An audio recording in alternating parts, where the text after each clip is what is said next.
Hello, can you guys see my screen in full screen? Presentation in full screen? Yes, sir. Thank you. Okay, today what we are going to discuss is about deep neural networks. So, okay, uh, actually we are supposed to discuss about deep neural networks from the beginning, right? So, but before we come into the deep neural networks, we had to learn some other stuff, right? Related to the neurons and how they are organized and how the neuron learns, and when there are it, someone is asking to join or something.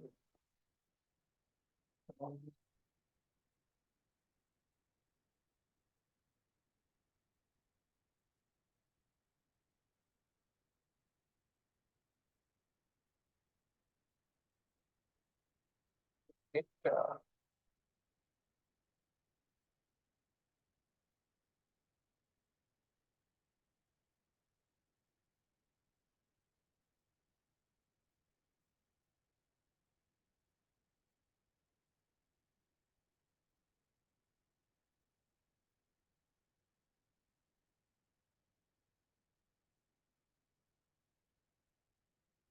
okay, fine. That's okay. If someone can't join or something, that's okay, because we have the recording. Uh, for in the first week we were discussing. So in the last semester we were discussing about the machine learning. We learned about the basic machine learning stuff, and this uh, semester we in the advanced machine learning applications we started about discussing the deep neural networks. The first we discussed about how the biology inspired neural networks are designed, right? Uh, and in which principle, and we said that we are not exactly copying the neurons, but we are approximating the basic functionality of a neuron, and that's how we have tried to mimic the neural networks in human brains or the animal brains into the computers, right? So then we discuss how they are related, like how the weights, the dendrites are related to the X inputs, and their resistors are related to the weights, and the axon is related to the Y or Y hat output, right? And so we can combine them and we can organize them into layers, and we can have multiple layers of neurons. So we said that when we have a single neuron, we call it a single layer, one single neuron, and when they are in a layer, or when there are multiple neurons, we call it a single layer perceptron. So uh, when we have multiple layers of neurons, we call it multi-layer perceptrons, right? So although we have multiple layers, so if the number of layers are 1, 2, or 3, generally we call them as shallow neural networks. Shallow means not deep, right? So the difference between the deep and the shallow is that the deep neural networks have many layers. Shallow neural networks has lesser number of layers, so there's no exact uh, uh, line that is differentiating from shallow and deep. Right? The idea is that from the earlier times of neural networks, shallow neural networks were working fine, because the training part in the neural networks were working well for shallow neural networks. But when it comes to deeper neural networks, that means when there are many layers to be trained. Many layers means the inner layers are giving the output, and they are consumed by the later layers. Right? So then there were some problems with learning, that is training the neural networks, when the neural network depth was increased. Right? So, but because of that, we first learned about the neurons, and then we learned about the shallow neural networks last week. And today we are going to discuss how the deep neural networks are working. So that's why our lesson name is deep neural networks. Uh, so there is no big difference between shallow neural networks and deep neural networks. The theories that we have learned about computation graph the last week can be for the, at least for the shallow neural networks can be used for the deep neural networks. But we are not going to draw these computation graphs for the deep neural networks. That was an intuition, right? So it was a way of explaining. Right, so when the number of layers are big, so we are not going to use the computation graphs, but we can be when we use the computations, that means when we do the training, and so in the forward propagation and the back propagation, we will learn how we learn or propagate the information from through the deep neural networks forward and the backward side, right? And how they get trained so that they can work. So they are same as the shallow neural networks in principle, but in here we may have to use much formalized mathematics, like basically the matrices and vectorized forms when it comes to deep neural networks. Right? So it's not a big thing. So we are not we are covering most of the stuff related to this backpropagation in deep neural networks in the today's session. So that is what we are going to discuss in today's session. This is the summary of the deep neural networks, right? So we said that when we have a single neuron, basically it may contain some linear combination with x values and their weights, right? And we get the summation of the weights, and then we apply some activation function here, then we get the output. So that is a single neuron. So if we have the logistic function or the sigmoid function as the activation function, we call it as logistic regression. So this is a single layer. This is a one hidden layer. That means there are two layers of neurons, an output layer and one hidden layer. So this layer is known as hidden layer. So this layer can also be known as a layer, but it is known as input layer. Right? So in this case, this is the input layer. This is a neuron layer. Right? So now this is the output layer and the processing layer. Only one layer. So now there are basically two layers. We can call it three layers as well. Right? So this one is known as the output layer. This one is known as the hidden layer. And this layer is known as the input layer. So if we are giving numbers to these layers, so we give the input layer as number 0.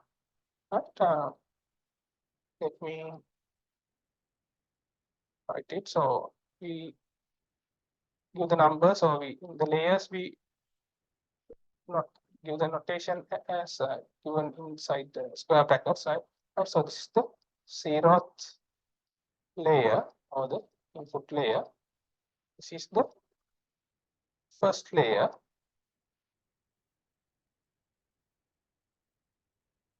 Or the hidden layer, and this is the output layer or the second layer, right?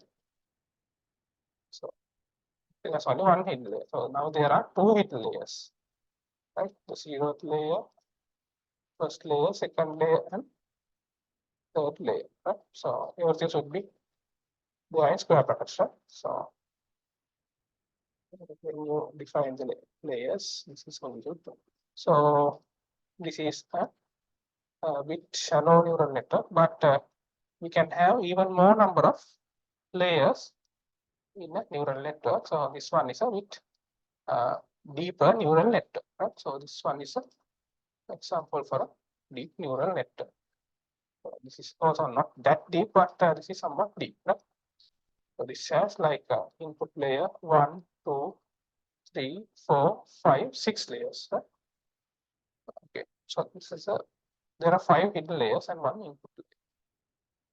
So we can increase the number of layers. Actually, not only the layers, but we can change number of neurons in each of the layer. Right. So in this case, there are in the first layer we have 4 neurons. In the second layer we have 2 neurons. In the third layer we have only 1 neuron. So but in this neural network we can see only all the layers have 4 neurons, and in these few layers, and this layer we have 3 neurons, and this layer we have only 1 neuron. How we define the number of neurons that should come for each of the layers? We don't know, right? Or we can use our intuition, or we can use our previous experience. Or if we are using some existing neural network to do a similar thing, we can use the similar kind of architecture. So this is known as the neural network architecture. That means how many layers are there, what are the number of neurons in each of the layers, and what are the activation functions that we are using in these layers, right? Those are the things that we have to define. And also we have to define, so we will learn the types of regularization that we are going to use. What are the types of regularization that we are going to use in each of these layers? And how, excuse me, different ways of having the output, right? So in the output layer, we can have a different activation function. For example, the last week we discussed that. So we said that the sigmoid function can be always replaced by the tanh function, right? So in most of the cases, in all the cases, right? So unless it is a output layer where we need the binary output, which is either 0 or 1, then only we will use the logistic function. Otherwise, we can use, so if it is something like 1, 0, 1, so 1 and minus 1, we can use the tanh function, right? For the output layer. For the input layers, we said that in most of the cases we can use the ReLU activation function.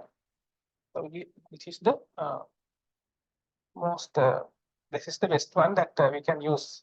Right? So there can be much better activation functions, but generally ReLU activation function is better for internal nodes, and for the output layer you can define which one should be there. So if it is a linear regression, maybe you can use the linear output, or no linear activation, no activation at all. Right? So that is only for the input layer. So that is only for the output layer. But for the input layers, but in the internal neurons, we must use some nonlinear activation function. We discussed that in the last week, right? So why are we going to need nonlinear activation functions? We said that right? If we were not using nonlinear activation functions, but if we were using linear activation functions for the internal nodes, this entire neural network, deep neural network, can be reduced to this type of single neuron, where we can have a linear combination of all the inputs and we get the outputs. Right? So if these input neurons have linear activation functions, this can be reduced to a smaller neural network like this. Right? Because of that, if you want to get the power of the deep neural network, we have to use nonlinear activation functions in the internal neurons. But for the output neuron, you have the flexibility to use whatever the activation function depending on your output. Right?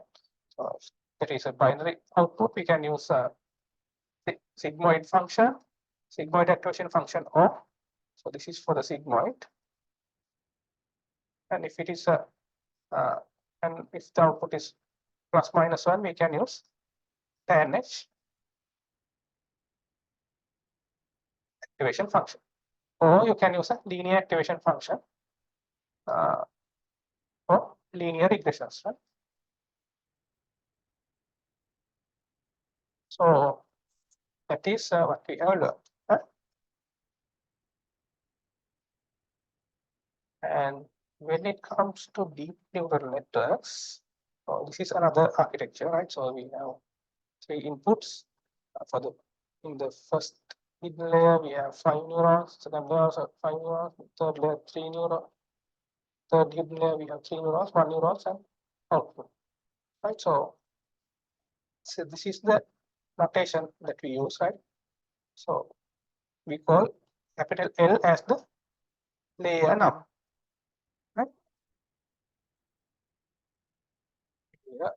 Layer count, right? So that should in L is the number of neurons in layer L. So L is the not the real the layer number. It is a you can say it is layer count.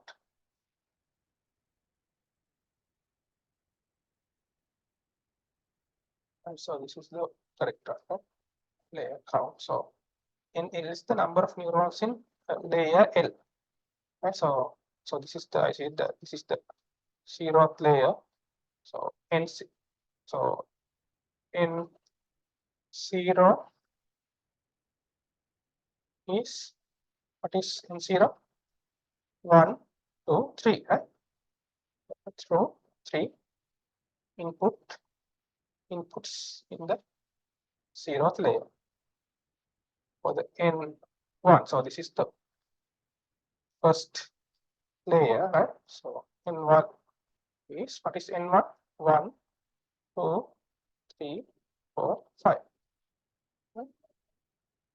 This is same for the N2 as well, right? For the second layer also, we have 1, 2, 3, 4, 5 neurons. N3, I can't actually, sorry, I can't easily draw because I'm using my non-familiar hand to write this. Sorry about it. N3 is 3, right? So because there are 3 neurons. N4 is 1. There's only 1 output, and that is the y hat or the predicted value, right? So for each of these layers, we can have activation output as well, right? So that means, so that is not a real number, right? For each of the outputs, we can represent the outputs in each of the layer using AL, right? So instead of L, we can have the number like this, right? 1, 2, 3, 4, 4 for the activation in each of the layers, right? So activation for this layer means after having the summations of these inputs, we can have some output. Then we get the output from this neuron. Similarly, we can get the output from this neuron, this neuron, this neuron, and this neuron. All these outputs, which are after the activation, are denoted by this A simple L. Right? And WL is the weight matrix. Right? So now I'm going to put AL, and now WL is for the weight matrix for the Lth layer. So this is the W1. That means what are the weights of each of these neurons for all the neurons. So that is represented by this WL. So WL is used for computing ZL. It's the intermediate output which is used for calculating the AL or the activation output. Right?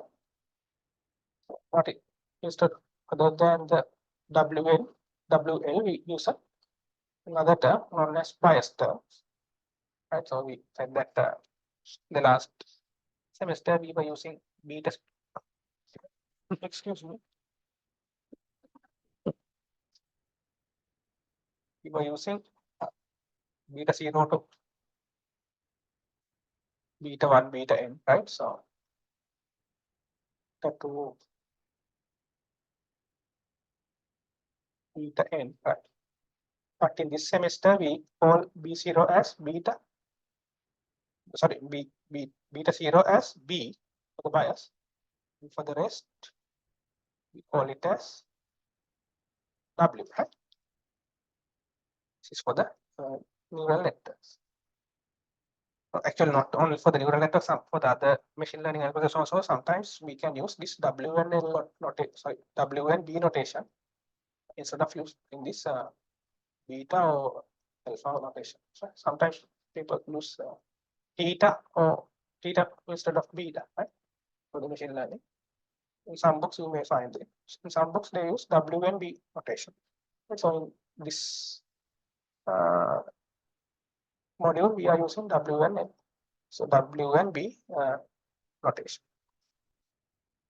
Right.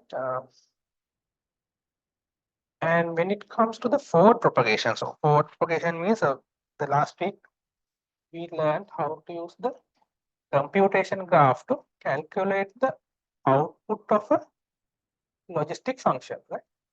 So we get that example. So if you are not, you can't remember, you can go to the slides and you can see it, right? So there you can get some inputs, and we for a particular logistic regression neuron, we get the summation and we apply the logistic function, and then you get the output. So that can be represented using computation graph. And for that, so this we said that a neural network is a combination of these neurons. So we have to represent this output instead of using the earlier way. We have to use we have to now represent the output of each of the neurons in the layer wise representation. Right? So instead of using just ZW, A and B, now we have to use layer notations. Right? So L is the layer number, right? So this is the 0th layer, first layer, second layer, so on. So Z L, that means, for example, if it is first layer, is like Z1 is W1, WL, A, L minus 1. L minus 1 means A0 plus VL. VL means V1.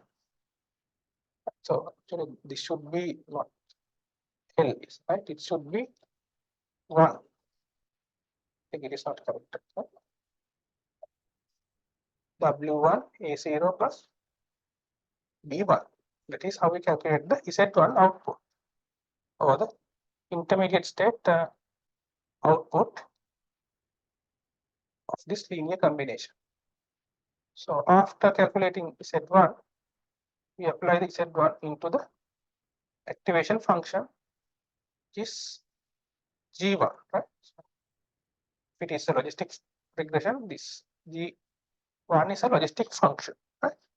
If it is a real function, if it is a real function, it is tan H, it is tan H, right? It is an output layer, and it is linear. GH is same as Z, right?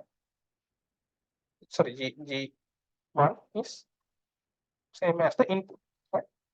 So this is the activation function. So we apply this intermediate Z output in this layer into the activation function, and we get the activation output for the first layer. Right? And then we apply this. So this is the generalized notation. So this is a sample for this first layer and the second layer. Right. So the 0th layer is the input layer. We don't calculate the set in the 0th layer because there are no neurons in the 0th layer. Right? So you use the input as so this A0 is actually the X input, which is this input, right? This is the X input, and this is how we calculate the Z1. And from the Z1 we calculate the A1, activation 1, and then this A1 is used for the input of the second layer. A1 W2, right? W2 A1 plus P2, that is Z2, right? That is for the second layer. Which this we apply these functions for the first layer here, for the second layer here. So we calculate the Z2 like W2 is already given. It's that means the W2 is the weight matrix of the second layer. A1 is already calculated, right? B2 is the bias. It's a part of the weights, right? So then we calculate the intermediate state Z2, and then we apply give the Z2 to the second layer. Okay. Then we apply the Z2 to the activation function, right? May be the same activation function as the earlier one. So because or it may be a different one. So that is why we in the first layer we denote the activation function as G1, and the second layer we denote it as G2, right? So it can be the same or the different. And then when we apply the activation function over the Z2, we can get the activation value for the second layer or the output in these connections, right? So then we can calculate, we can apply this equation for this layer and this layer as well, and then we can get the value for this predicted y hat, right? So we can write it like this, right? So this is how we do the forward propagation. Forward propagation means how we calculate the values for the value of y hat. So once we calculate the values for the y hat, we have when it is a training, we have the real value for the y. That means it's also known as the ground truth value, right? Ground truth value or the real values or the label values. So y hat is the predicted values using the forward propagation. I calculate the values for the y hat, and we have the labeled values y values, and now then we can have some difference between this y and y hat. Right? So this term can be used to calculate the loss function. Right? So maybe you can have, so we can get the square of this and sum this for all the I values, right? 1 to n, so 1 to m if there are m samples and so on. And then we can, and then also we can divide by m, right? So I'm just writing. So similar way, you can calculate the cost function for the data set, right? That is how we do the forward propagation.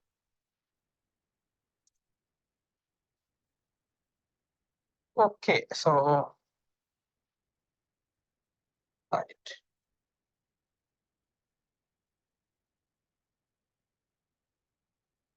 So that is for the that is in the earlier slide.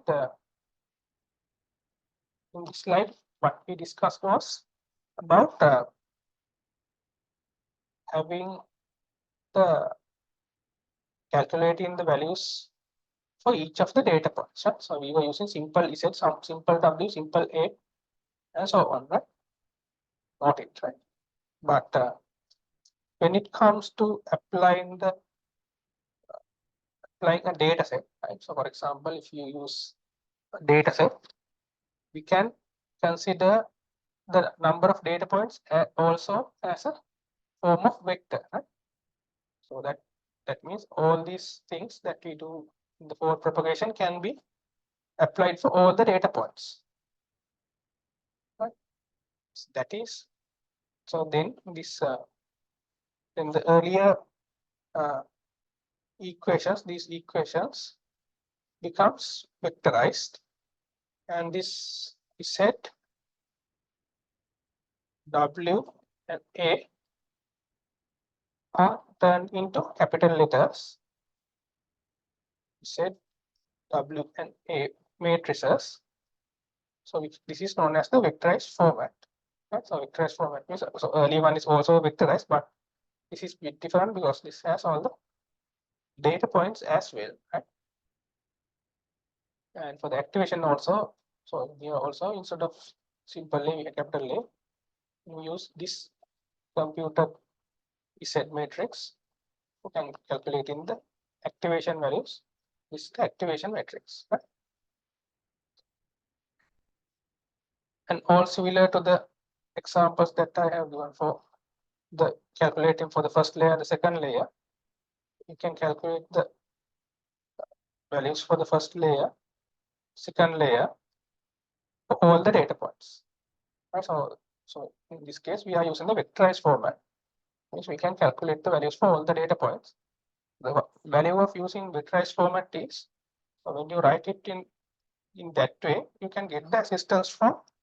So when we are implementing it in the programming code, you can get the help of computer hardware, right? So that means most of the computers these days have vector processing units, right? Or if you have GPU inside, maybe the system would get the help from the GPU to do the parallel processing. Because you have in the deep learning, we have a lot of data. So if you have some that kind of facility provided by the hardware to process the inputs in parallel, you should use it. Right? So not like the earlier time when we are using very complex problems, we are going to train using deep neural network, so that would be very computationally expensive. Right? So because of that, when it's possible to use vectorization, is the parallel processing, you should use it. So that is why we should learn how to use the parallel processing as much as possible. So one way of parallelization happens in data points. One way of parallelization happens in these neurons. Right? So these neurons can, so when it comes to a single layer, suppose we are considering this layer, so all these values, vector, all these Z values and A values can be calculated in parallel for all the neurons if it supports the parallel execution in the hardware. Hardware means in the microprocessor or the CPU itself, there are some specific co-processors. That means not the arithmetic and logic unit and the registers that we learn in the computer hardware, but there are some specific hardware units that are designed for vector processing. So that means for computing the same thing for in different data points at the same time. So you can get the help of this hardware, especially if you have a GPU and if you have some supporting software to driver software to support the GPUs, you can get the help from GPUs to process in the concurrent way. So now these days, not only GPUs, there are specific specialized hardware for processing neural networks. So especially for the AI related calculations. By the Google, they have developed this tensor processing unit, which is a specialized hardware processor for tensors or the general form of matrices. Right? And by the NVIDIA, they have developed their own form of specialized hardware known as data processing units or DPU. Right?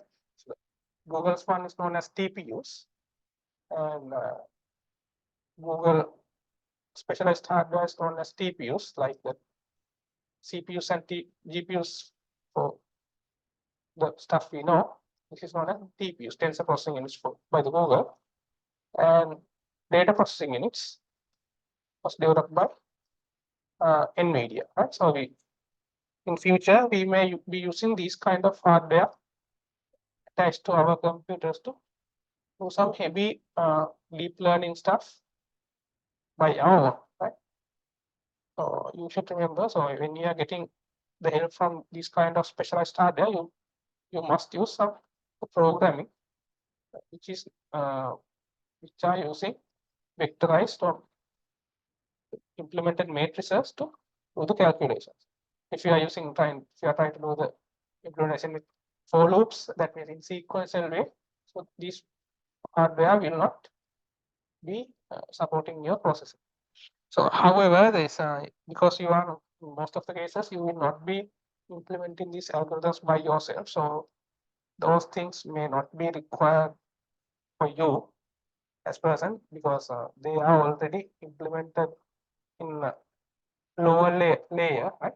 Lower level implementation by TensorFlow implementation or some other PyTorch or Theano, whatever the framework that you're using for deep learning, right? So you can use these kind of frameworks and easily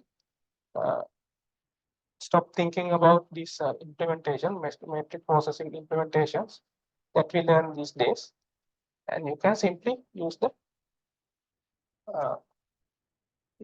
inputs, and you can define the number of neurons in each of the layers, how many layers you should need, and what are the outputs, what are the types of outputs, and so on, and what are the number of iterations that you have to execute this neural networks. That's all, right? So you will be able to easily train a neural network like this without without trying to focusing about these kind of equations that are difficult to do by if you are unless you are a much specialized guy. Huh?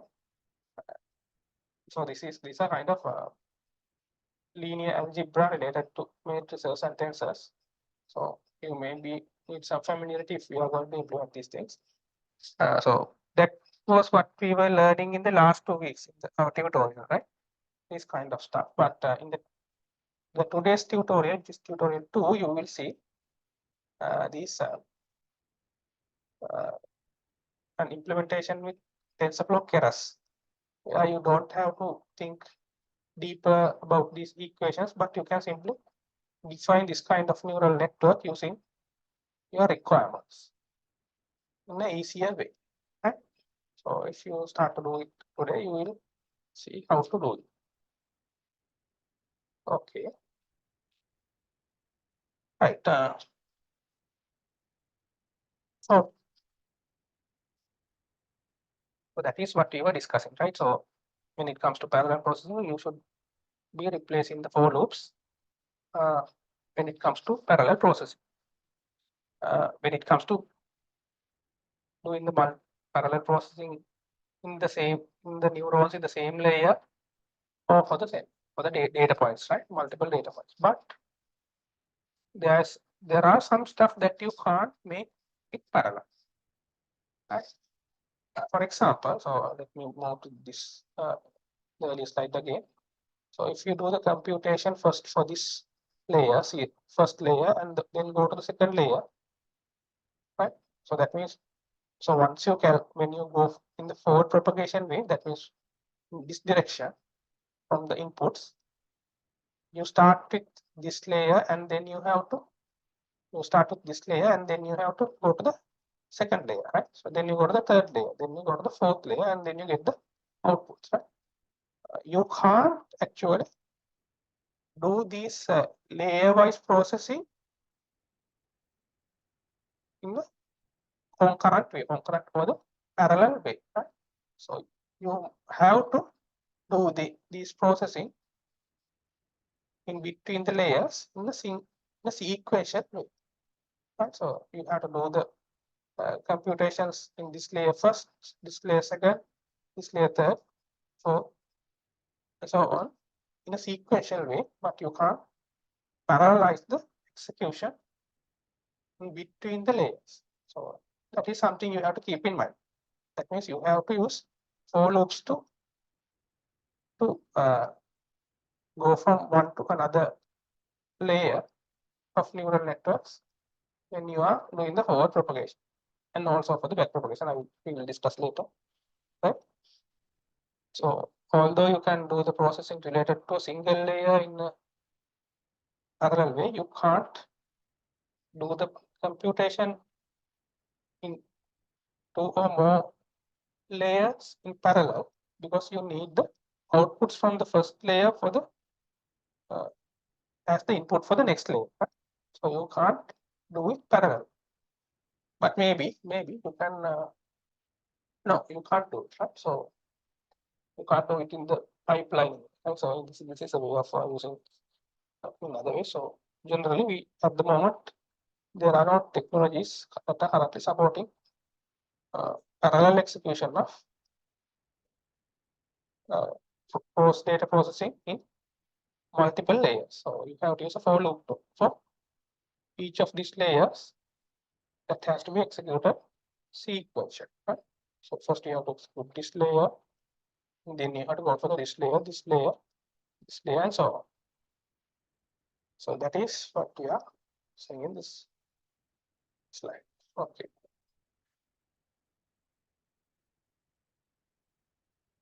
And when we are, so I said that you may not need to learn that much linear algebra, but even when you are using the TensorFlow arrays, you should have some understanding in order to define the input sizes and output sizes, that is the shapes of the matrices, shapes of the tensors. You have to have the idea of the dimensions of the matrices that you are using in each of these layers. Right?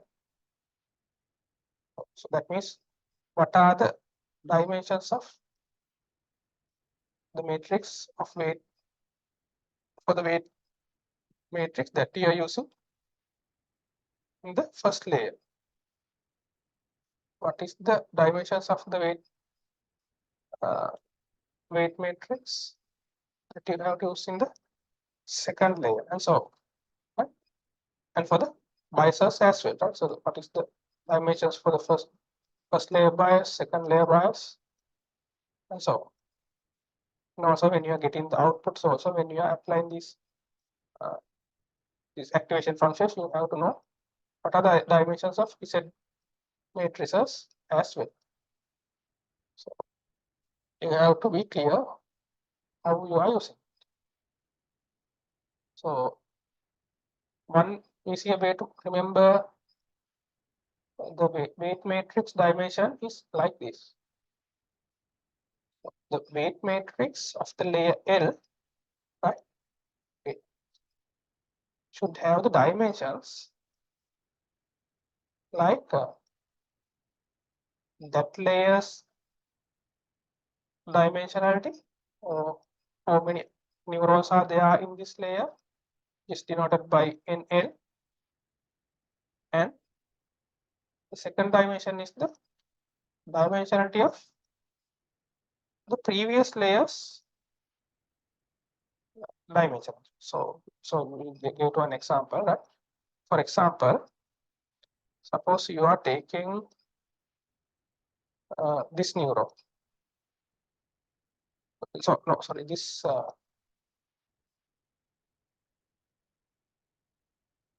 layer. So what is the weight matrix that you have to use?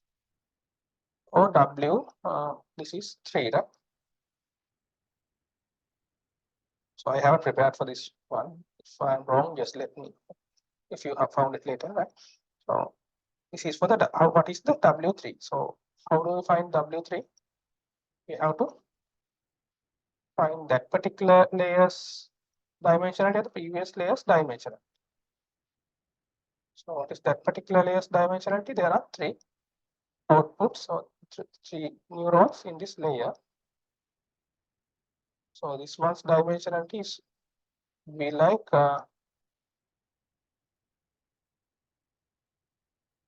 3, comma, previous layers dimension. This layer's dimensionality. How many dimensions are there? There are 5. Right? So this shape of the W3 would be 3, 5. Okay, that would be the dimensionality of this layer. So similarly, you can calculate the dimensionality of W1, WL, and for the PL also you have to compute. So, right, so because there are no inputs that are related to the previous layer, that means all the outputs are same as the dimensionality of the same layer, because we are not getting the outputs from different neurons when it comes to the bias. Your the dimensionality of bias can be, it should be having the shape of this format. So what is the B3? Dimensionality of B3 should be something like dimensionality of the same layer is 3, comma 1. 1 means because biases have only one value, because they are not dependent on the previous layer or the next layer. So it would be 3, 1 when it comes to B3. Right? That is how we find the dimensions of BL. Similarly, so I am not going to calculate for all other values. You can find the values for ZL, which is NL1. And once you apply the ZL to the activation function, you get the AL, or the activation value. So which is also, it should also be having the same dimensionality, NL, 1, right? And when you apply this for the vectorized format, so that means Z becomes capital Z, and the activation value, the simple A becomes capital L, capital A, and when, because there are m data points, right? Not like in this previous case where we are calculating these values for single data points. Because there are m data points, the dimensionality becomes NL m. So this would be the dimensions of ZL or the capital AL. So the difference. So in the previous slides, we discussed what's the difference between simple Z and capital Z. So this is the vectorized format. Vectorized format means this is for all the data points. It's capital A is also for all the activations for all the data points. Right. And the other thing that you have to remember is that dimensions of the derivatives of matrix is same as the original matrix. So this is not, you will not get this in the forward propagation, because derivations or dWs, dBs and dBs, dz, dAs, those are the derivatives related to the first function. Right? So dB is the short format of defining dabba j by dabba v. Right? So this is the dabba. So dz is the short format that we are. So this is a notation that we are using for dabba j. It's the partial derivative by dabba simple z. So that is the partial derivative of first function by the z. A is the set by j by dabba a. So if we are kind of not familiar with this calculus, so just don't think about that. So those things are not relevant. So these things are for your extra knowledge. Right? These things are not that relevant for you if you don't understand. So what you have to know is how to define these dimensions, right? So when it comes to, so this one is not that important.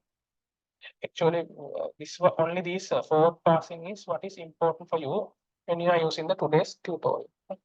So these DWs and all those things are not relevant for the tutorial 2 onwards, because these are lower level stuff which are already implemented in the framework that are available at the moment. And so you will not be having to implement this low level forward propagation, not forward propagation, but the back propagation stuff that you have to do. But in the today's lesson, you will be learning how to do the forward propagation and also the back propagation for your knowledge in order to understand. Right. So this is the forward propagation and back propagation and how it happens in a simple form. Okay, just have a look because if I tell too much faster, you will not be able to read it, right? So we said that when we are training a neural network, there are two propagations. That means we are calculating the y hat when we are predicting a value from the given x values, x1, x2, to xn for the y hat. So this process is known as forward propagation, propagating forward till the y hat value is met. So this a will become, so this is a, so here we have given a generic unit, right, for each of the forward propagation and back propagation, right? So this can start from the inputs. So AN, so this can be the X matrix,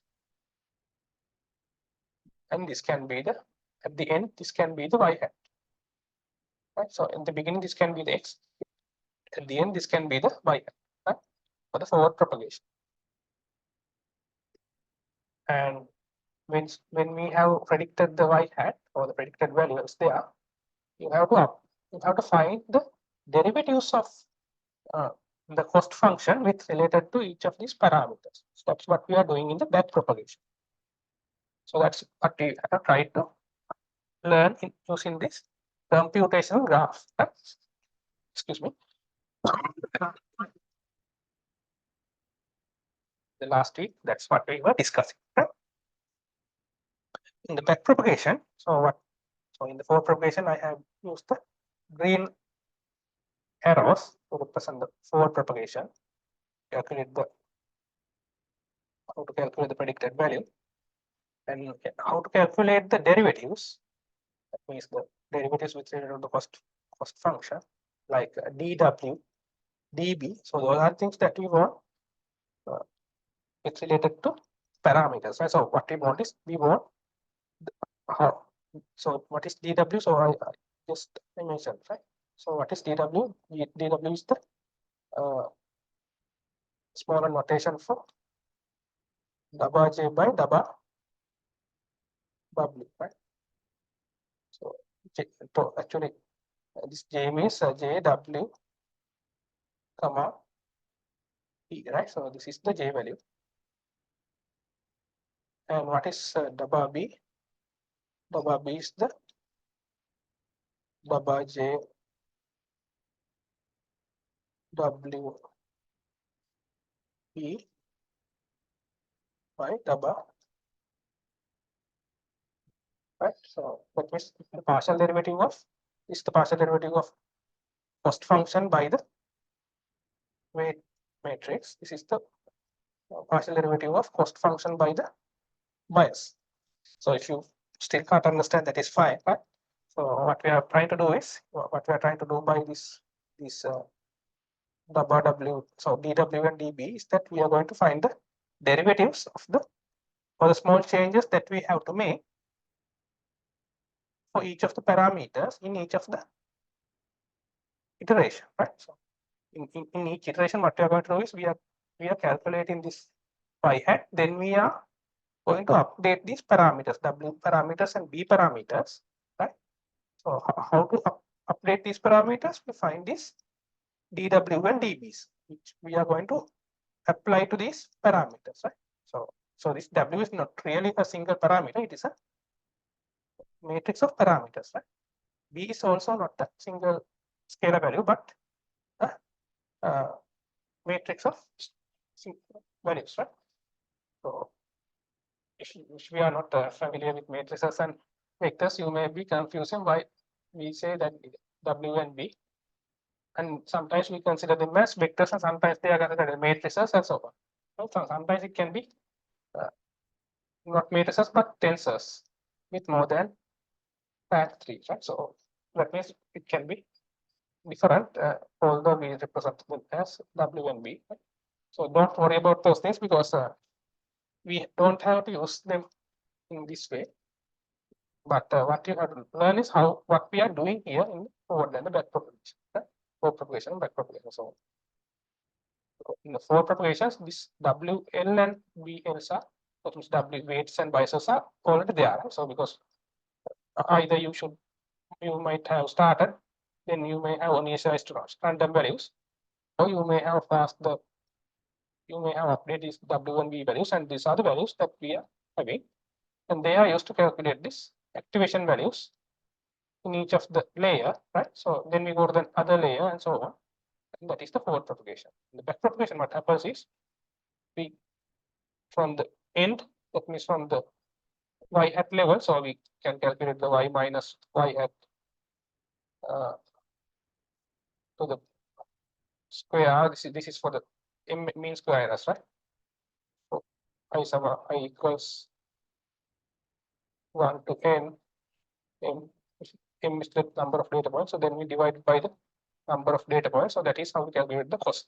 And this cost can be passed to the back as the back propagation. This can be used for calculating the activation function for the last layer, and then we move into the last layers back propagation. Right?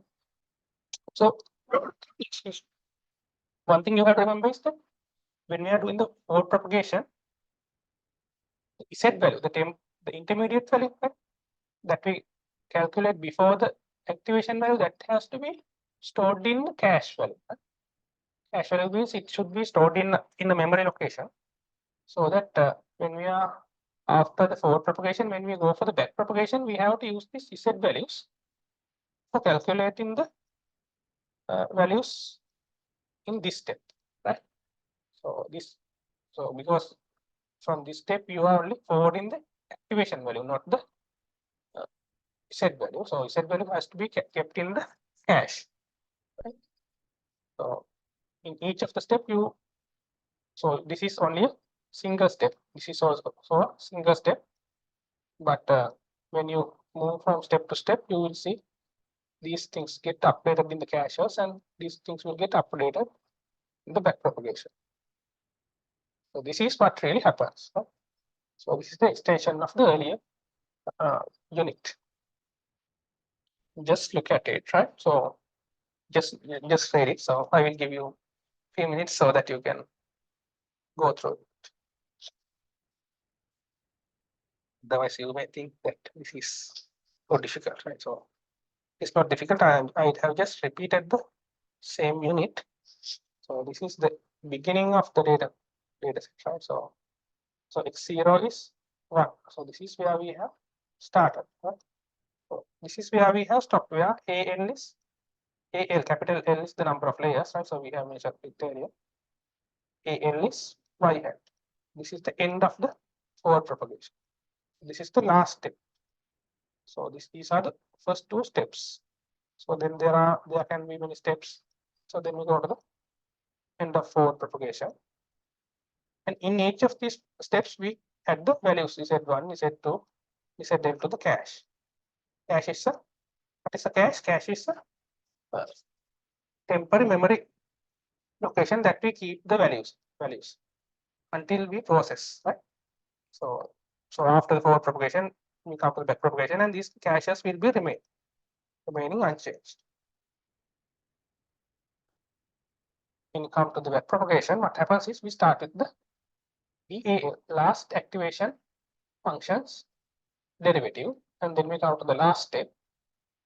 So we use the weight matrices and bias matrices, and we calculate the DS, DC, and then we calculate the DWs for the last layer and DB for the last layer, and then we emit the DAL minus 1 from this step to the previous step, And so on, we at the last step, we get the DA2, we come to this step, and from this Z values, from the cache and the DA values, we calculate the DWs and DBs. Right? Then you pass the DA value for the previous step. And then we calculate finally, we calculate the DW1 and DB1. So you don't have to calculate so actually from here onwards you can, if you want, you can calculate the DA0 as well, right? DA0 can also be calculated like this one, but this is not required because because there are no other steps remaining after this step. So you don't need this. So you don't need this step. So you can stop here, right? So these are the values that we wanted to have at the end of backpropagation, right? So what's our objective? What we want is we added a data point here from here, and we pass through all the layers, first layer, second layer, and the last layer. First layer, second layer, and many layers, and the last layer. And finally, when you predict some value, and meanwhile we have stored some set values in the caches, and then we start the backpropagation. So that is after the forward propagation, we start the backpropagation. The backpropagation, we start from the DAL, and then we start to continue finding the values from W's and V's, and also the cache values from these values, right? And then we calculate this DWL, DBL, DWT, DB2, DW1, DB1. Those values are calculated. So what is the purpose of this calculating these derivatives? We are going to update these parameters for a smaller amount, right? So can you remember what we have done in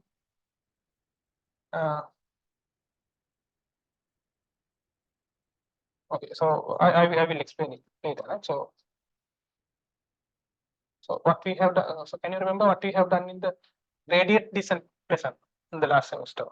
So what we did was we were calculating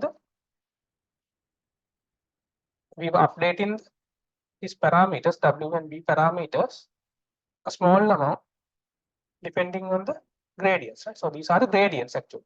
So these DWs and DBs are known as gradients. So we multiply them with the learning rate, which is a smaller scalar value like 0.01. You can remember, right? So this learning rate is generally we take it as 0.01, or you can actually change a different value as well. So generally we take this. So we multiply this learning rate by each of these parameters, and we reduce these parameters from a certain so we reduce the original value of these parameters by multiplying this derivative, this gradient, by this learning parameter. I will show you later. Right? So now first these are the, so I have not shown you any calculations how we have come up to how we have calculated these values DW, DB, and DAL, and from in this step also, in this step we have explained, right? So this step we haven't explained much because it may need some calculus. Right? So these are the values that you should get: DXL, DWL, DBL, and DAL minus 1, right? So those are the values that we can get. That is how we calculate it, right? So if you want, you can just search through them. There are enough documentations in the courses that I have mentioned and in the internet itself. So that's it. So what you can do in the forward and back propagation is that in each forward propagation we said stored the cache, and then the cache value is used, and this DWLs and DBLs are computed. And this DWLs and DBLs, the backpropagation step, are then used to update their parameters, right? W's and B's. So how do we do it? So we first get the same WLs and reduce it by multiplying this. What is this L? That is this alpha. This is the learning parameter I just mentioned, right? Which is around 0.01 in general, right? So we get this DWL, this one, right? This one, and then we multiply it with this learning rate, which is a smaller scalar value, and then we reduce it from the original WL value. It's the original WL value. We reduce smaller part by multiplying the DWL by multiplying it with the smaller scalar value. Right? That is how we do the gradient descent wise update for each of the W parameters. Then we do the same thing for the B parameters or the bias parameters as well. So we get the TB, where we have calculated in the earlier in these steps, right? So these are the DBs, and this alpha is the same as this alpha. Maybe you can use a different alpha if you want, and you update the alpha, which is the learning rate, and then we update this original BL by reducing the by multiplying a smaller value of this original DBL. Right, so this is how we are going to update the. This is how we are going to update the parameters in the neural network, W and B parameters in the neural network using the backpropagation. So in the backpropagation, we calculate this DW and DBL, and then we use this function, these formulas, which is multiplying with them with the learning rates, and then we reduce it. And that's how we update these parameters. Right? So this is how we train the neural network in simple terms. Right? So just to go through, so I haven't given you the time to look at these diagrams very well, right? So when you go through these slides, you will understand what we have done in this backpropagation and forward propagation. Right? Forward propagation is easy, right? So you understand it. For the backpropagation, I haven't mentioned all the steps, how to find the derivatives, how to do the partial derivation and all those things, because it's maybe a bit difficult to explain if you are not, if you don't have the math background to explain it. So I haven't included. Right? So what you have to understand is how to get these gradients, and we update the parameters using these gradients. Right? Okay, so now we have done the forward propagation and back propagation. Right? So now we have learned in the last semester about machine learning. Right? So how about parameters and hyperparameters, right? Can you remember what are the parameters and what are the hyperparameters? What are the parameters? What are the hyperparameters? Can you remember? So what are the parameters? I just mentioned many times, right? What are the parameters? So we said that in this case, WLs and BLs are the parameters, right? Parameters are the values that we are going to set, that we are going to find with the training process, right? Although it is a neural network, or although it may be some other machine learning algorithm, So what we are going to do with training is that we are going to we are going to optimize the values for parameters, right? Its own parameters. So machine learning model in general would have parameters.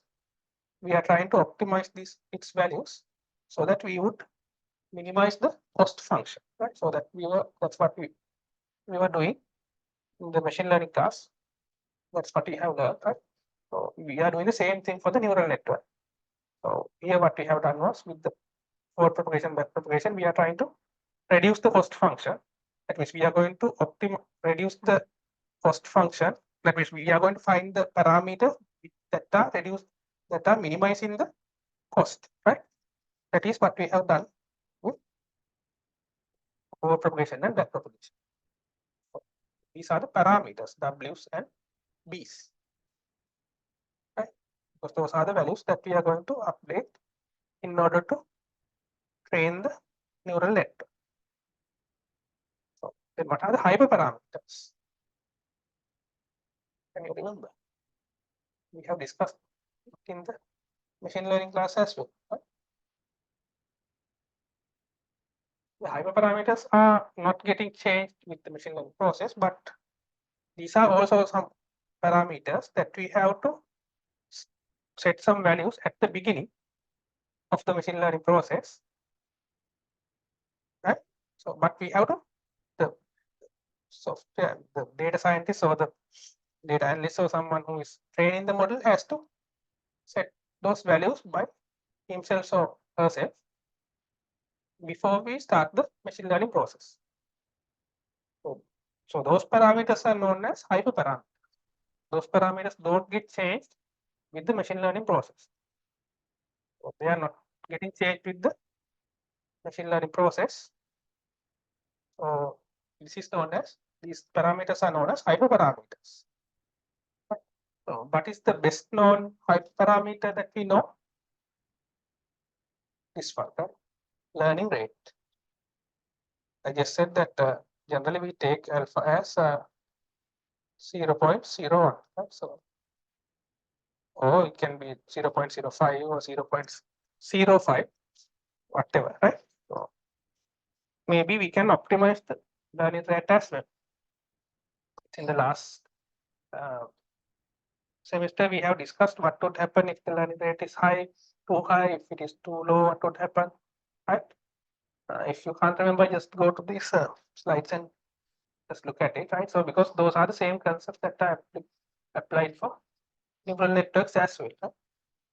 Because unlike in the earlier, the primitive machine learning models, in the neural networks, these things are very important, right? The learning rate and all those things, because these are deep neural networks are very computationally intensive tasks. So you can't, if you are using a lower learning rate, it would take a lot of time. If you are using a higher learning rate, it may not converge and maybe it would diverge, right? So if you can't remember those things, just look at those slides, right? So you have clearly explained what would happen if the learning rate is low, if the learning rate is too high, and so on, right? And so that this is one of the parameters that you have to set by yourself when you are training a machine learning model. So what are the other things? So you have to set the number of iterations in general. So generally, until the cost function is converged to a certain phase, you have to train it. But generally, you set the maximum number of iterations, because you can't wait months and years until it gets converged, right? So you have to stop somewhere. So you will set some number of training iterations. Or especially if you are using some early stopping technique, right? So in order to achieve the kind of regularization, then also you have to make sure you set the number of iterations. You should have a way to specify how many number of iterations you are going to train the machine learning model. And we have learned a new parameter, right? It's known as the number of hidden layers, capital A, in today's lesson. So, how many, as I said earlier, right? So, when you are defining a deep learning model, that means you are designing a deep learning architecture, like deep neural network.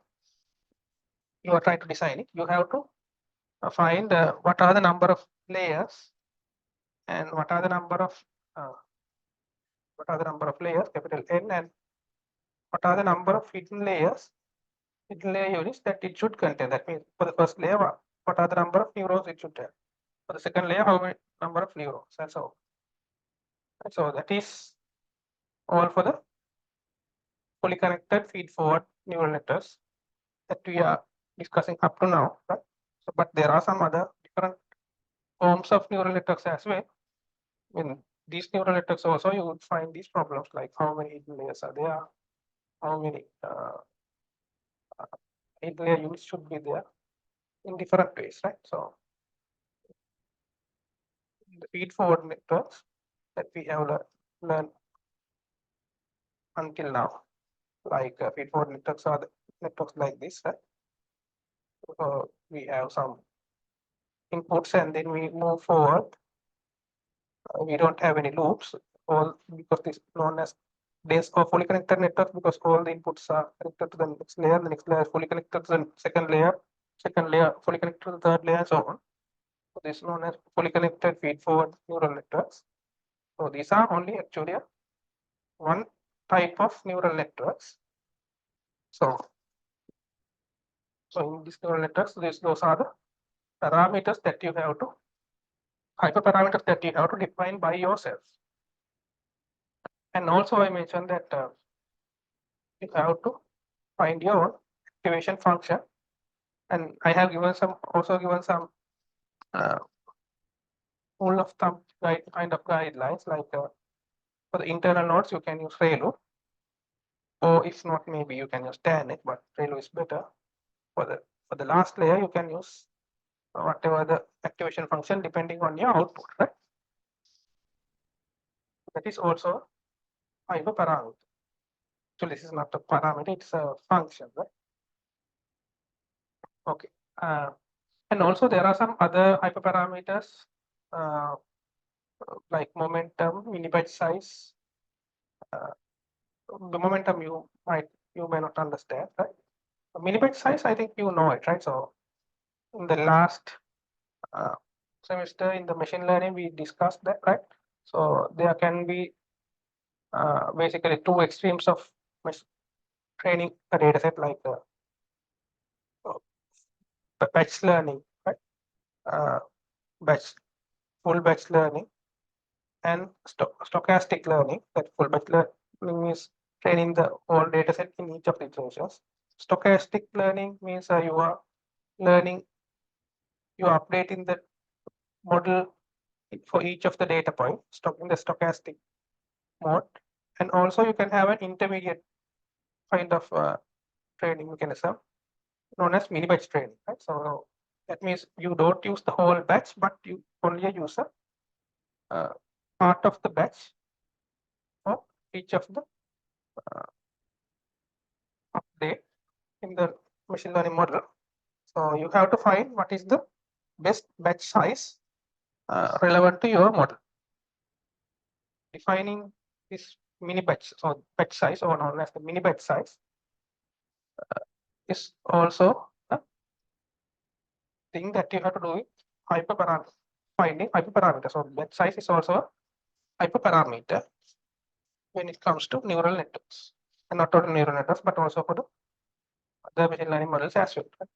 If you are using mini batch training. And also, we have learned about regularization, like L1 regularization, L2 regularization in the last semester. In there also you have to use, when you are using regularization, you have to use some constants, right? Regularization coefficients, lambda, right? So if you can't remember, lambda 1, lambda 2 in a combined way of L1 and L2 regularization, right? And for the neural networks, we have also mentioned that we can have a special regularization technique known as dropout. So you have to set the dropout ratio as well when it comes to neural networks. Okay, so that's about higher parameters, and because we have just discussed about regularization, and so now let's see what are the regularizations that we generally use in deep neural networks. Okay, are you there? Okay. So in regularization, so why do we use regularization? We use it to reduce the overfitting, right? For the variance, right? So we in that semester we discussed the concept of bias and variance, right? Okay. If the model is too large and if the model doesn't have enough data or we train too much, the model will get overfitted for the existing data set. That is known as overfitting, right? That is also known as the high variance scenario. In order to reduce the variance, we use the regularization. So, so in regularization, we introduce L1 regularization and L2 regularization. Right? So, but in deep neural networks, we generally use L2 regularization. But so what is the effect of L2 regularization, if you remember? So what we do is we add the penalty form for the cost function, which is proportional to the square of the weights, right? So we suppose you have a loss function. I don't know whether you can remember it. So loss function is the loss function for the loss plus some amount of lambda amount of loss that is added, which is relevant to the square of the size of the weight, right? Weight of that particular parameter. Sometimes they are lambda is divided by 2 or n or something, right? So that doesn't matter. Right? So lambda is the regularization coefficient, right? So and the proportion we apply to the loss is proportional to the square of weight in that particular for all the parameters, right? So that is the L2 regularization. For L1, we don't have square, we are using the power of 1, right? So when you are using the L2 regularization, what happens is we discussed there also. What happens is it to try to avoid some of the features having very high weight so that the other features will get ignored. So that is what we are trying to do with L2 regularization. We are going to add a higher penalty to the very large weights. Right? So in your intuition, can you think why that should regularize deep neural network?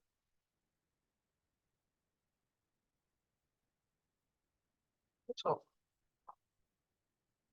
suppose now you have a tanh function, activation function.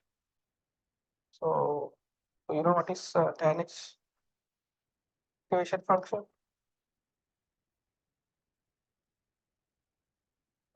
He said this is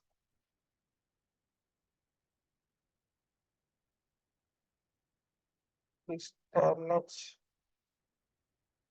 He said How is it? How it would be? Can you remember? It would be something like this, right?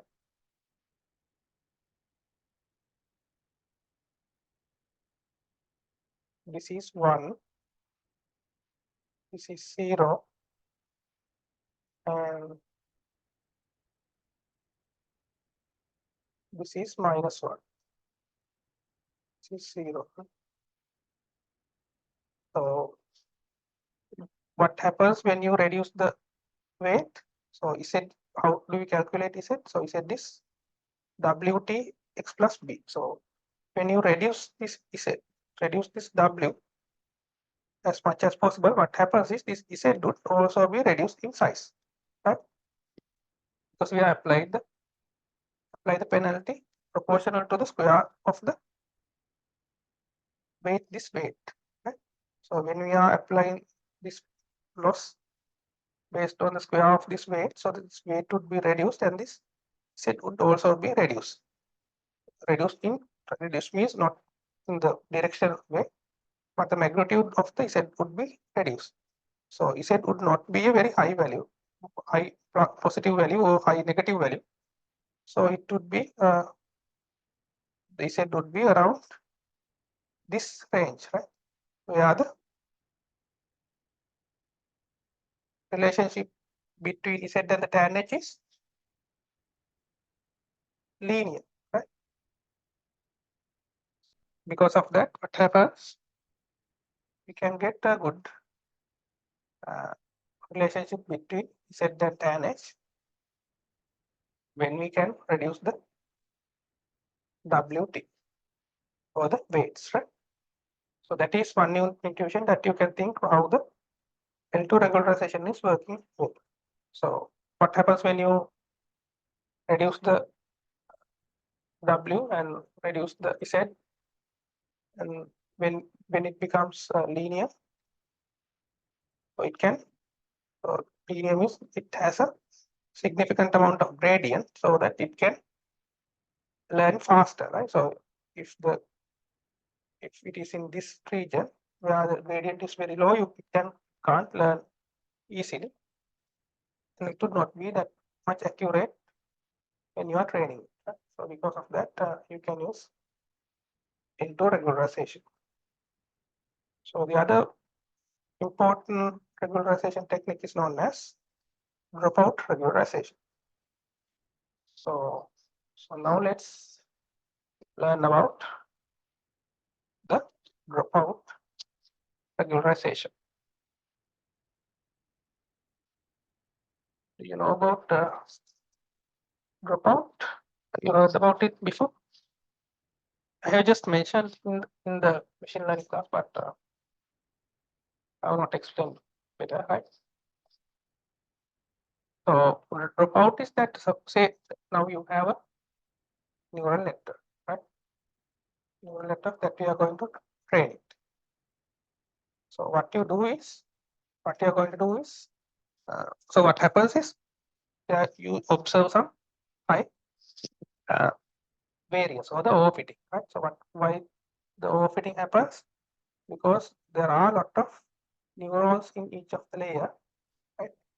There may be too much neurons that the neural network contains, and some of them may be having very large values, right? So because of that, is overfitted for the existing data set. So one thing what we can do is, so in order to reduce the overfitting, we have to do is we have learned this in the bias variance class in last semester. Right?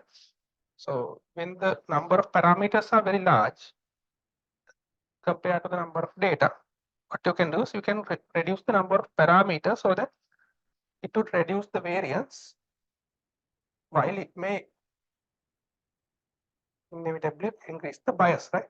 So bias would be increased a little, but if you can reduce the variance a lot, because there's a trade-off between bias and variance, right? You can reduce the variance, then you can reduce the we can achieve the regularization. So actually we are using the regularization to reduce the bias. So reduce the variance, right? So here what we do is we, in each of the layers, so there are 3 layers, 3 internal layers, right? What we do is 3 hidden layers. In each of the layers, we set the dropout ratio. That means we select a certain ratio and we switch off some of the neurons randomly in each of the training iteration. What we do is, in each training iteration, we switch off, like this one, we switch off some of the neurons in a given iteration. So how many neurons that we are going to switch off? That is defined by the dropout ratio. Actually, this dropout ratio can also be represented by the not only as a dropout, but what is the proportion that you have to keep turning on, right? Not the proportion that you have to turn off, but the number proportion that you have to keep turned on, right? That is how it is implemented. So I am not going into that detail. So what I am saying is that you have to suppose that you have decided that you are going to use the turn off ratio as 0.5 or the dropout ratio as 0.5. In this layer, for example, to randomly select half of the neurons, this neuron and this neuron, and you shut them down. For the display also, you select half of the random neurons. This one and this one will get selected, and you shut them off, shut them down. We do the same thing for this layer as well, and we find these 2 neurons and we turn them off. That is for a particular training iteration. In the next training iteration, another 2 nodes in each of the layers will get selected, then they will get turned off. The remaining neurons will be the remaining neurons will be active. So when you turn off these 2 neurons will not be functional in the training process, but the other neurons will be active, right? For this layer and this layer, the same thing happens. The turned off neurons will not be used for forward propagation and back propagation, but they will be used later in another iteration, because this turn off and turn on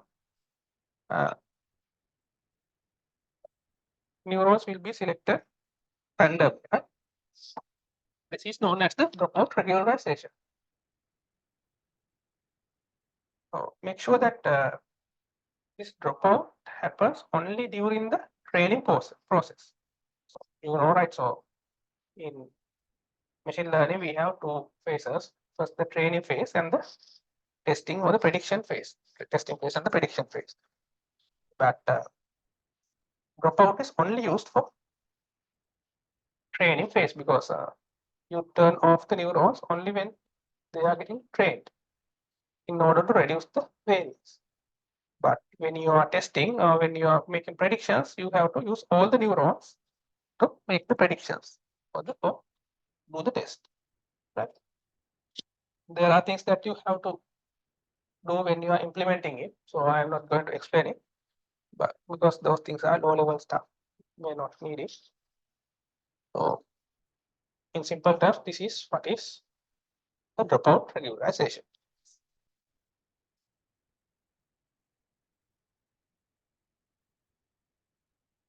So this so how this dropout is working. So do you have some intuition what really happens? So one intuition is that, as I mentioned earlier, right? So if you reduce the number of parameters in the model, in the same in a similar way, you can reduce the amount of parameters. So then the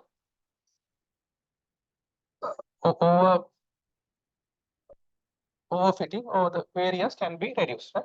So that is one way of thinking, one way of having the intuition. And the other way is that the way is like this, right? So distribution effect similar to the L2 regularization. Yeah. What happens is when you switch some of the neurons time to time, the neural network can't be depending on one or two or several neurons for its accuracy for the most of the time, right? That means you can't depend only on the accuracy or the weights of some of the neurons, but you have to focus on all the neurons because those neurons can get turned off time to time randomly.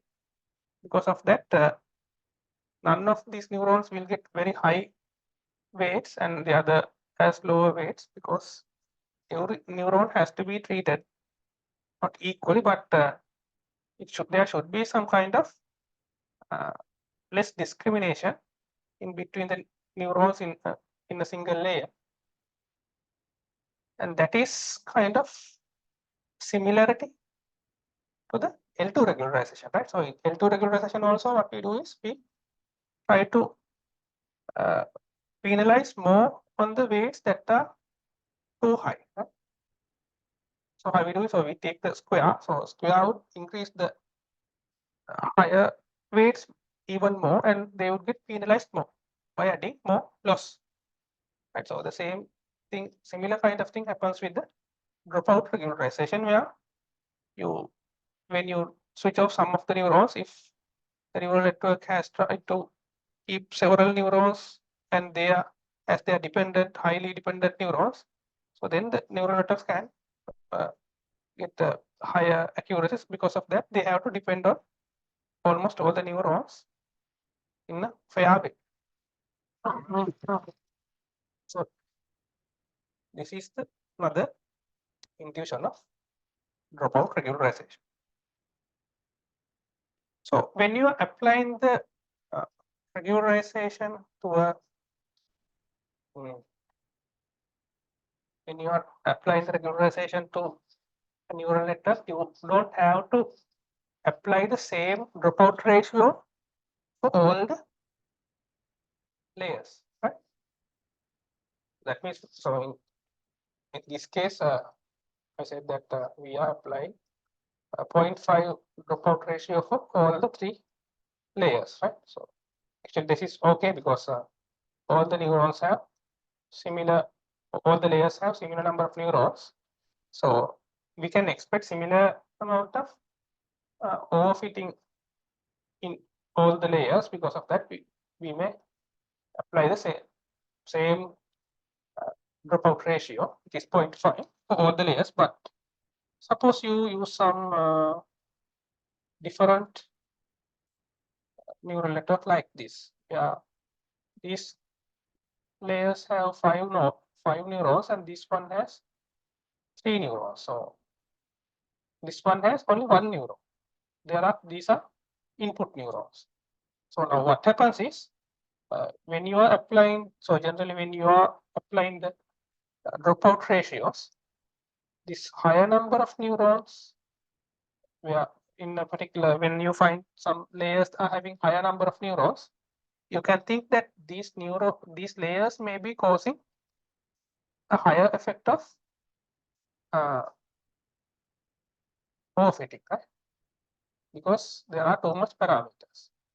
So in order to reduce that effect more, you can apply a higher dropout ratio like 0.5. 0.5 is a very high dropout ratio. So this one is similar. So you can apply a dropout ratio like 0.5. But when it comes to this layer, right, so there are only 3 neurons. So you can expect that this neuron may not be, this layer may not be that much causing problems which related to overfitting, because there are only 3 parameters. So you can actually reduce the dropout ratio for that particular layer, say 0.2 or 0.1 or something, right? And for this layer, actually you can't drop out this layer, right? Because this is the layer that is giving you an output. This layer should be having a dropout ratio of 0, because you can't turn off this neuron, because this one should always be working when it comes to making predictions, right? So generally, when you have one neuron, you should always make the drop. You should not apply the dropout to these kind of neurons. And also, when it comes to this layer, which is the input layer, generally, we do not turn off some of the inputs. So we generally apply 0 or maybe 0.5, sorry, 0.1 or very low dropout ratio for input features.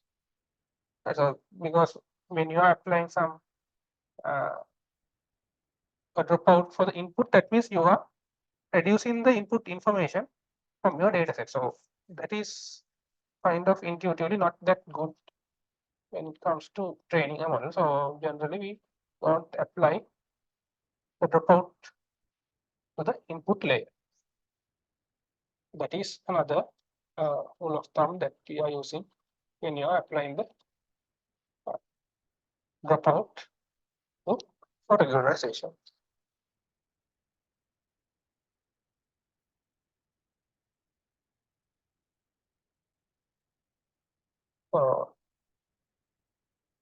And the other thing is, so there's a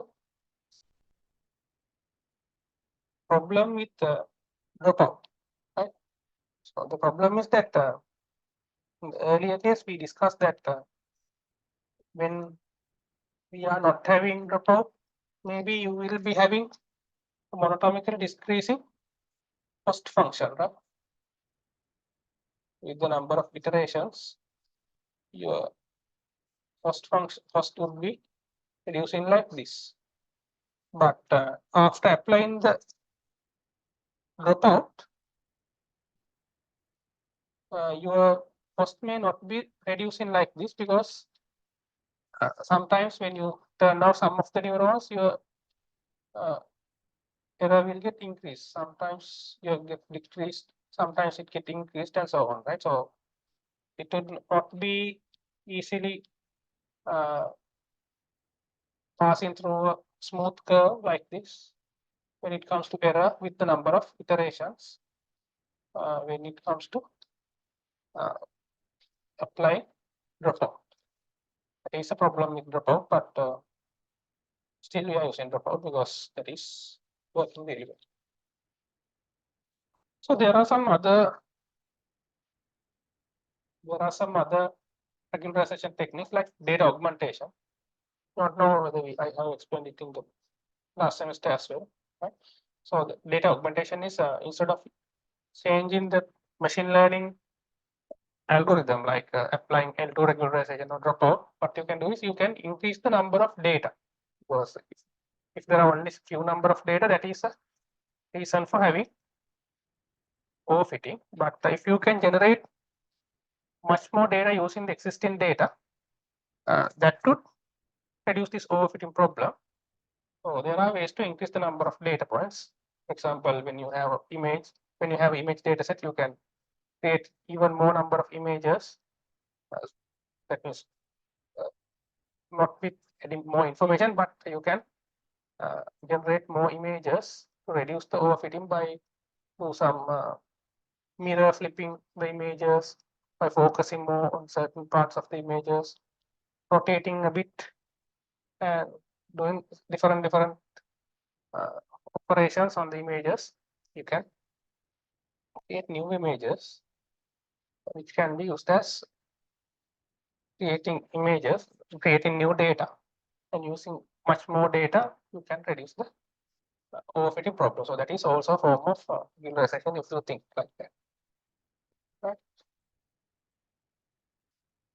And we have in the machine learning class also we have, excuse me, we have learned about, we have learned about early stopping, right?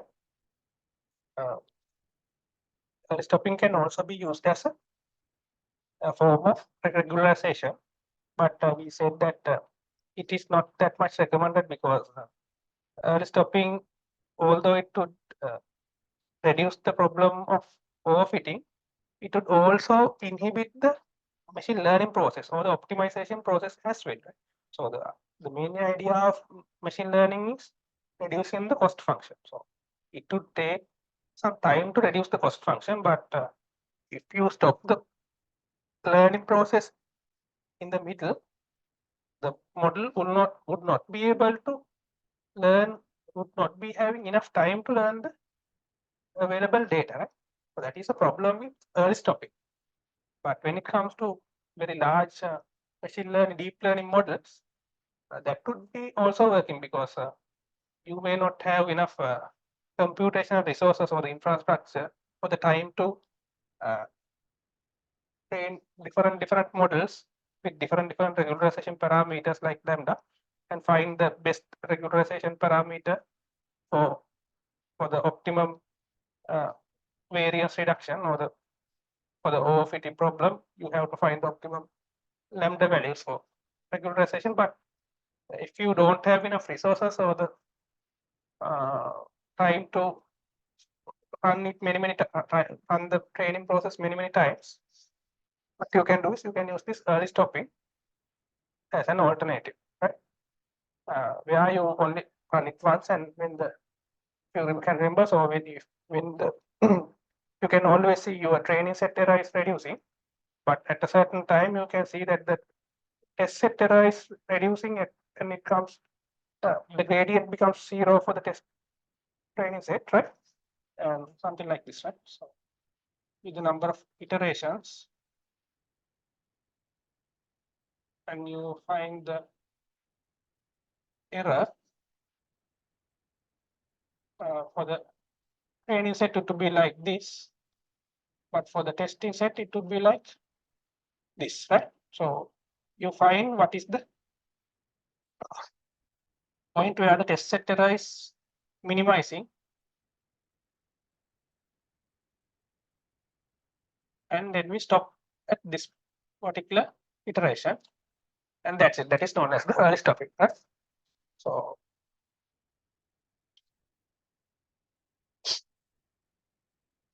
that can, so in deep learning, because the computation requirement may be very high, when you are running in a very resource limited or time limited manner, you can use early stopping for deep learning as well, right? So that is or you can use early stopping as a form of regularization. Okay, so this is all for the today's lesson. Excuse me, my voice is not that clear, right? Sorry. If you have any questions, you can ask, right? And you can start with the tutorial. If you haven't finished the tutorial 1, you can do it. Or otherwise, you can start the tutorial until 4. Any questions?